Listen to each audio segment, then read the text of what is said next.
يا نفس إن لم تظفري لا تجزعي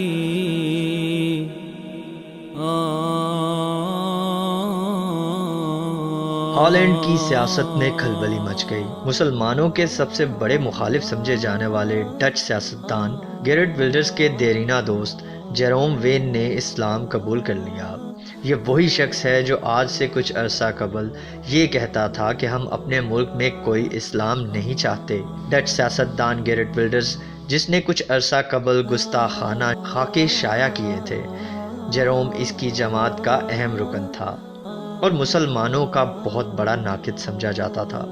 جیروم وین جب اسلام مخالف کتاب لکھ رہا تھا تو اس کے دل میں اسلام کی حقیقت جاننے کی جستجو پیدا ہوئی، اور جب جیروم نے اسلام سے متعلق پڑھا تو اسلام مخالف کتاب لکھنے والا اور مسلمانوں کا سب سے بڑا مخالف شخص دائرہ اسلام میں داخل ہو گیا۔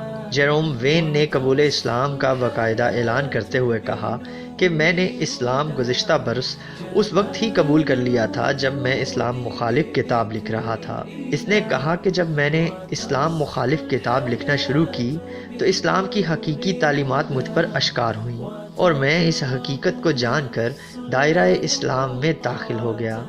جیروم وین نے قبول اسلام سے متعلق کتاب لکھنے کا بھی اعلان کر دیا ہے۔ اس نے کہا کہ میں چاہتا ہوں کہ لوگ بھی میرے اس سفر کا احوال پڑھ سکیں۔